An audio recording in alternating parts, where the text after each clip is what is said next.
Hey everyone, I have Carlos Rodon's and Joe Musgrove's pitch grips for you from our recent Pitching Ninja show interviews. Before I get into them, if you could hit that subscribe button, you are not going to want to miss all the Pitching Ninja shows and interviews we'll be bringing you this season. So again, hit that subscribe button. And without further ado, here is that no-hit duo, Carlos Rodon's and Joe Musgrove's pitch grips. So let's go through the grips because I actually want to be freaked out. So let's we got the baby ball. I don't know if it's freaked out, but like a lot of people are like, that slider's weird, man. Here's the regular four seam. I don't know if dude, your hands look really big compared to that ball. You know what? It's pretty close to a similar size of a baseball, I think. Slider grip is take the horseshoe and you're just going to go, like, if you were to throw a one seam, they throw one seams. Yep.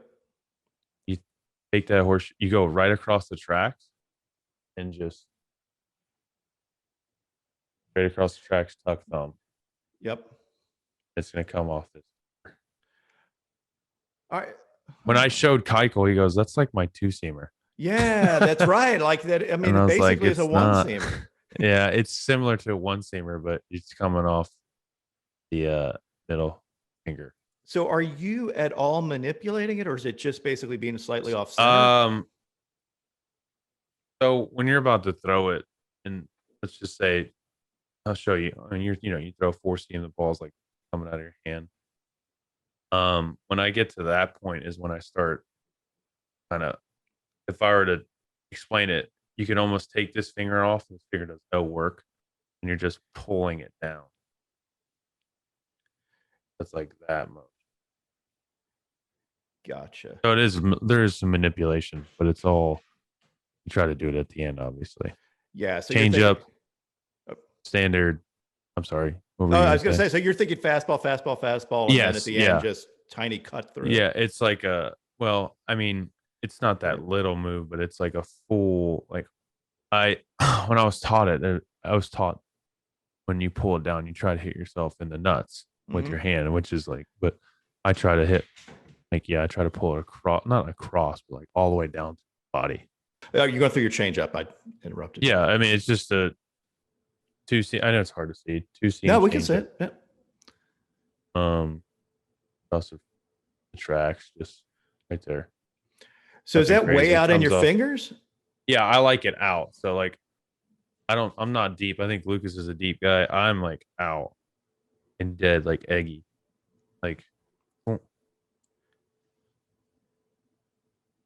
then curveball, which I just learned, is just a spike curve. Try to make it like the four seam. Yep. And so you're just trying to get right to the front of the ball and get just to the front. Yeah. Boom. So why did you just learn that? Like, was that a drop in pitch? Different, like steal a strike, and it also depends on who the hitter is. I know I'm giving away my tactics now, but like I'm not gonna go throw an 0 curveball to Jose Ramirez because he's too good of a hitter. He'll recognize it. It's like not elite or anything. It's just a curveball. Is that something you're going to work on in the future to get it? Yeah, I think. Yeah, I'm starting to get more comfortable with it. I think it's going to take a couple of years because my changeup took a while. Changeup's good though. Like it's a good pitch. It took me about 4 or 5 years to really get it to where it's at. Because just when you're a hard thrower, especially at a young age, like I feel like hard throwers struggle with changeups with that feel because it's a real feel pitch. Hard throwers they're throwers, they're not pitchers. Yeah. So a couple of things I've noticed. Hard throwers do have trouble with that. The other thing is people that are good at spinning the ball, good at sliders, curveballs, tend to not be as good at pronating the ball on a changeup. Right. And the very, some can do anything, but that may be the combo thing that it just took a while to get that feel. Yeah. It's Changeup is one of the harder pitches to learn in the game. So simple, but it can take a while. I have a very traditional like fastball setup. If you're looking at a baseball, the horseshoe will always be on the right side for me. So I'll be gripping it where the horseshoe is on the right side of my fingers, traditional. And I always learn that just because on a baseball, there's a high seam and a low seam. So if the horseshoe, if you look at that picture behind you on your flag, how the seams are going upwards on one side and they're going downwards if you go the other way.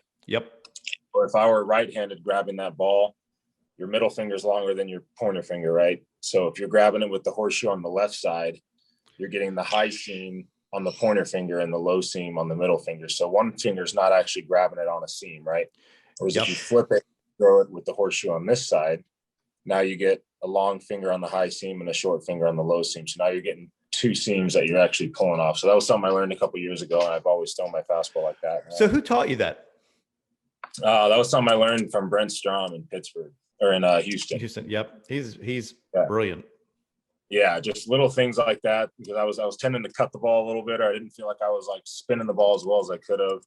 So we made that change. I throw a one seam, which would be just straddling. If you're holding a traditional two seam on a baseball, the seam that your middle finger will be on, I straddle that seam. So I'm just straddling right down the middle of one seam, and I'm just trying to stay on top of that. The changeup is the same grip on that one seam, but I'm throwing it with these two fingers and I have it circled in. Do you pronate at that at all, or is it just you're trying to throw? No, all pitches, and I'll get to this in a second, but all my pitches, the big key for me is my thumb. So not necessarily where the thumb is, but just turning the thumb underneath the ball. Gotcha. Watch, like, there's like my natural wrist position is about there, right? So I'm kind of like, if this is 12 o'clock, I'm a little bit over towards 1. If I take that thumb and I just rotate the thumb underneath, pulls my fingers up to be on like 12 o'clock, right? So without having to like rotate the elbow or the arm, it's just the thumb going underneath is pulling the fingers up on top. So same with my slider grip, where I'm on the horseshoe, on the edge of the horseshoe, natural grip's there. If I take the thumb and turn it under, and now it pulls my fingers on top. So when I like to feel like I'm throwing it like a four seam, but when I look back at video and stuff, I'm actually on the side of the ball and like a little farther away from my head. But when I keep that thumb underneath, that still keeps the fingers up on top of the ball. Whereas if it's not there, the fingers will get around the side, and that's when you get like that kind of pop out the back of the ball. And my curveball would be the horseshoe's there. It's into the back side of the horseshoe. So the horseshoe would be moving like this, right? This is really tough with a sock. But they'll throw their curveball this way, very traditional, and the same idea with all my pitches. I'm trying to just tuck my thumb under a little bit. And the cutter, like a four seam, horseshoe on the right side. And all I'm doing is rotating the ball a quarter turn so that my fingers are working, vertically on the seam now, as opposed to like directly across it. So they'll run alongside the seam, and then same with the thumb, keep the thumb there so that I'm on top of the ball. Gotcha. All my pitches, just to feel like I'm actually throwing the pitch and I'm not trying to spin it. If I keep that thumb underneath, that keeps my fingers behind and on top of the ball, so I can feel like I'm actually throwing the pitches. And like with all my breaking stuff, I like to think about keeping that on the side of the ball as long as possible, and just letting the pronation, or like the natural pronation of your hand when you release, be what gives me the spin, as opposed to somebody that's trying to rip across the ball that way. Just let the natural pronation be what rolls the ball off your fingers. Yep. And was that a Strom thing as well? Because I've heard Strom talk about that. He did talk about, that's not where I learned it, but he did talk about that a lot, about getting extension with your pitches and feeling like you're throwing the pitch and not trying to spin it. When guys try to spin it, you usually cut yourself short and you'll yank short in front of the ball. And you will get some spin good, but the line that it comes out on doesn't, replicate the fastball line as much as when you get the good extension and you're really like throwing the pitch. So, and like we talked about with that visual of the last 15 feet, the only way I can get the ball to be hard through that spot is by actually staying behind it and throwing the ball, and not just spinning it where it has that big like looping pop, Yeah, I think that visual probably helps, because if you're thinking about that, you can't be spinning it too much, because you're thinking fastball through that spot. Yeah, it's the old one, like fastball, breaking ball. That last minute thought of like spinning it out front. Yeah, but instead now I think that mental cue might help some people out there, Because when they see fastball, slider, I think they don't know when that slider happens. But if you think about it as a spot you're throwing to, that might be really helpful to some. Yeah, and it's like it's a little visualization before you're throwing the pitch. And like when I'm in game, I don't do it as much. Like in between innings, or like in my bullpen before the game, I'm picking up that visual of where that spot's at. And then once we're in the game, I kind of know where I'm looking at, to start that pitch out. But it's not something that you can always do with every pitch, or you'll be up there for 30 seconds between pitches. It's just something that I do when I'm warming up, or I can catch play bullpens. That really helps you visualize where you want that pitch to start its break at. Are there any other things you do that you feel is unique that you haven't seen anybody do? Not necessarily like physically from a standpoint. A lot of my stuff, I feel like that's made me, throw the way that I've been throwing is just like a different mental approach to the game. But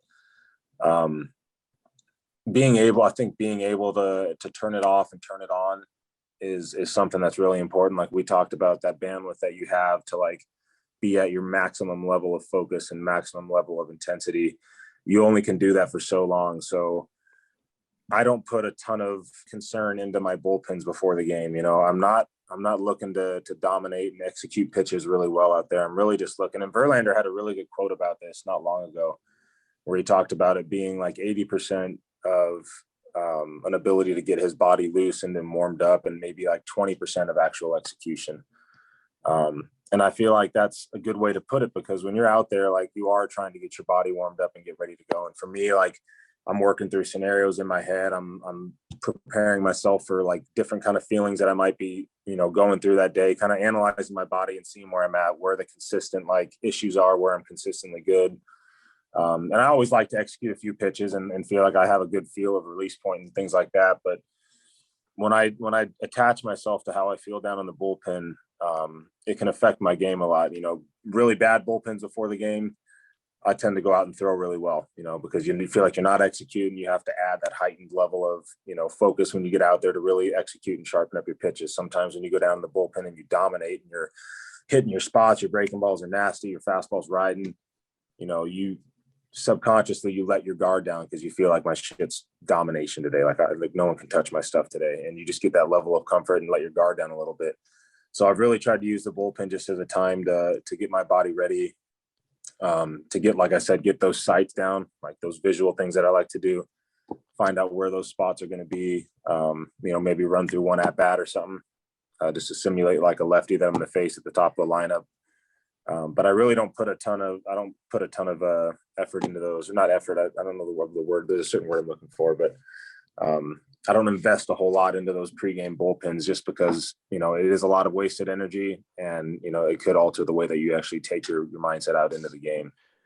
And so the way you handle tunneling generally is you're looking at a spot 15 feet in front, like you're basically throwing everything. That is your way of tunneling. I was going to ask you how you tunnel your pitches, but that takes care of itself if you're trying to throw through a spot. Yeah. So, I mean, like if you look at any field, like that little cutout in front of home plate where like it's dirt up until where the grass starts, that's usually, I think that's about like 15 to 20 feet. Like that's kind of the spot that I'm visualizing. And I really just want everything to look hard out of my hand. I want everything to look straight out of my hand. And I know I get a lot of sweep and a lot of action on my breaking balls. So if I can make it, present, and it's something that Dallas Keuchel talked about a lot when I was with Houston. He had one of the lowest like strike percentages in baseball as far as like actual pitches that were strikes, not pitches that guys swung at and missed that were balls, but pitches that he threw that were actually in the zone. I think he threw like 60-something% balls.